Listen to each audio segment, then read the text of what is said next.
날마다 쓰는 나의 신앙일기 TV 데일리큐티 나무향기입니다. 오늘은 출애굽기 10장 7절에서 11절을 묵상하겠습니다. 바로의 신하들이 그에게 말하되 어느 때까지 이 사람이 우리의 함정이 되리이까? 그 사람들을 보내어 그들의 하나님 여호와를 섬기게 하소서. 왕은 아직도 애굽이 망한 줄을 알지 못하시나이까? 하고 모세와 아론을 바로에게로 다시 데려오니 바로가 그들에게 이르되 가서 너희의 하나님 여호와를 섬기라. 갈 자는 누구냐? 모세가 이르되 우리가 여호와 앞에 절기를 지킬 것인즉 우리가 남녀노소와 양과 소를 데리고 가겠나이다. 바로가 그들에게 이르되 내가 너희와 너희의 어린아이들을 보내면 여호와가 너희와 함께함과 같으리니 보라 그것이 너희에게는 나쁜 것이니라. 그렇게 하지 말고 너희 장정만 가서 여호와를 섬기라. 이것이 너희가 구하는 바니라. 이에 그들이 바로 앞에서 쫓겨나니라. 바로는 지금 자기가 하나님과 겨루고 있다고 생각하는 것이 아니라 모세와 아론과 겨루고 있다고 생각하는 것 같습니다. 이렇게 보잘것없고 형편없는 자들에게 애굽의 바로가 무릎을 꿇는 것이 용납되지 않는 것입니다. 그러나 바로의 신하들은 객관적으로 계산을 해보았습니다. 그들은 지금 들에 나가 있던 가축들이 돌림병으로 죽었고 그 후에 우박으로 종들과 짐승들이 죽고 푸른 나무들이 가지가 꺾였습니다. 이제 그들에게 남은 것은 쌀벌이었습니다. 그런데 이제 메뚜기 떼가 몰려온다면 그것은 재앙 중에 재앙이었습니다. 그러므로 신하들은 바로에게 이렇게 말할 수 있었습니다. 왕은 아직도 애굽이 망한 줄을 알지 못하시나이까? 그러면서 이스라엘 백성들을 보내주라고 말합니다. 바로도 신하들도 하나님께서 무엇을 원하는지 다 알고 있었던 것입니다. 그러므로 그들은 하나님께 순종하라고 바로에게 조언한 것입니다. 바로는 신하들의 조언을 듣고는 다시 모세와 아론을 데려왔습니다. 그런데 바로는 지금 스스로 회개한 것이 아니라 신하들에 의해 억지로 회개의 자리에 나왔기 때문에 모세와 아론에게 하나님께서 원하시는 대로 하겠다고 고백한 것이 아니라 다시 한번 거래를 하고 있습니다. 너희 하나님 여호와를 섬기라. 갈 자는 누구냐? 바로는 분명히 하나님의 뜻을 알고 있었습니다. 이스라엘 백성 모두를 다 보내야 한다는 것을 알았습니다. 하지만 자기 체면과 욕심 때문에 갈 자가 누구냐고 물으면서 타협을 하려고 했습니다. 이것은 바로가 완전한 회개를 하지 않았음을 보여주고 있습니다. 예수 그리스도를 믿는다고 고백한 사람들 중에도 이러한 사람들이 있습니다. 자기 스스로 예수님을 믿은 것이 아니기 때문에 하나님이 이렇게 해주시면 내가 하나님을 섬기겠다고 하나님과 거래를 하는 것입니다. 하지만 하나님은 우리와 거래를 하실 분이 아닙니다. 하나님은 모든 것의 주인이시여 살아계신 참 신이십니다. 우리는 하나님이 만드신 존재이기에 하나님의 종입니다. 우리가 할 수 있는 것은 순종뿐입니다. 하나님과 거래를 하거나 조건적인 순종을 할 수 없습니다. 마태복음 6장 33절은 그런즉 너희는 먼저 그의 나라와 그의 의를 구하라.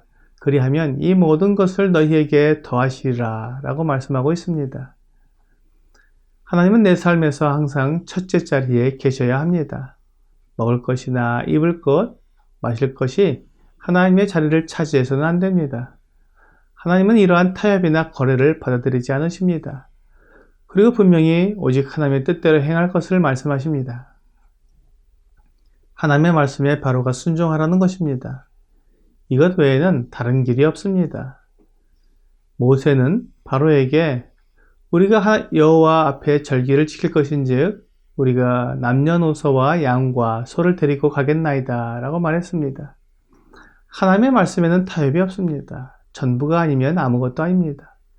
그러자 바로는 곧장 타협을 시도합니다. 그렇게 하지 말고 장정만 가서 여호와를 섬기라는 것입니다.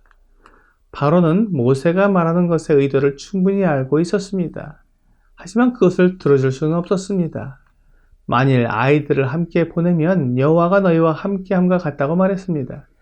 이것이 하나님께서 원하시는 것임을 알면서도 그렇게 하면 그들을 다 잃어버리게 되기 때문에 그렇게 할 수는 없다고 주장하는 것입니다. 결국 합의는 성사되지 못했고 모세와 아론이 바로 앞에서 쫓겨나왔습니다. 하나님께서 보내는 자를 쫓아내면 이제 하나님께서 일하십니다. 하나님은 이스라엘 백성들을 보내지 않으면 메뚜기 떼를 보내시겠다고 말씀하셨기 때문에 그것이 그대로 이루어질 것입니다. 바로는 자기 입장에 대해 올바르게 계산하지 못하는 것을 봅니다. 그는 버틸 수 있을 거라고 생각했지만 그것은 오산이었습니다. 누가복음 10장 16절은 너희 말을 듣는 자는 곧 내 말을 듣는 것이요 너희를 저버리는 자는 곧 나를 저버리는 것이요 나를 저버리는 자는 나 보내신 이를 저버리는 것이라 하시니라 라고 말씀하고 있습니다. 바로가 쫓아낸 모세와 아론은 곧 그들을 보내시는 하나님을 쫓아낸 것입니다. 하나님께서 기회를 주실 때 하나님께 순종해야 합니다. 그렇지 않으면 끔찍한 후회만 있습니다. 주 예수님을 믿으라고 복음을 전하는 사람을 미워하고 싫어하며 거절하는 사람들이 있습니다. 그들은 복음 전하는 사람을 거절하는 것으로 생각하지만 주님은 그것은 주님을 거절하는 것이기 때문에 그들이 심판을 받을 때 주님을 거절한 벌을 받으며 그에 합당한 대우를 받게 될 것이라고 말씀하십니다. 주님을 거절한 사람들이 받는 형벌은 영원히 꺼지지 않는 불에 던져지게 되는 둘째 사망입니다.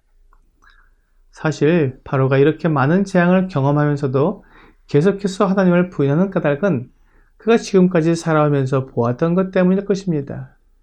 애굽의 많은 박사들과 요술사들이 그럴듯한 방법으로 사람들을 속이고 그것을 그들이 섬기는 신들의 능력이라고 속이고 거짓말한 것들이 그의 마음에 깊이 들어와 있었기 때문에 모세와 아론이 하는 이런 이적들도 그런 것과 비슷한 것들이라고 생각하는 것 같습니다. 바로는 하나님을 그가 만든 우상처럼 여기고 가볍게 보며 하나님의 경고를 무시한 것입니다. 이것이 바로의 가장 큰 잘못입니다. 하나님은 바로가 경험한 그런 우상과 같은 분이 아닙니다. 우상이야 사람들이 만들고 깎아서 세운 아무 생기도 없는 무능한 것들이지만 하나님은 스스로 계신 분이시며 이 모든 만물을 창조하신 창조주이십니다. 창세기 1장 1절은 태초에 하나님이 천지를 창조하시니라 라고 말씀하고 있습니다. 오늘의 적용 질문을 보겠습니다. 하나님의 능력을 우연히 일어나는 일이라고 가볍게 보고 있지는 않습니까? 하나님은 천지를 창조하신 창조주이신데 그것을 믿지 않고 모두가 우연히 일어난 일이며 과학적으로 얼마든지 설명할 수 있는 자연현상이라고 생각하게 되면 하나님의 말씀을 가볍게 여기고 하나님의 심판을 두려워하지 않습니다. 오늘 하나님의 능력을 자세히 생각해보고 그분의 위엄과 능력 앞에 무릎 꿇고 순종하는 여러분과 제가 되기를 주 예수님의 이름으로 기도합니다.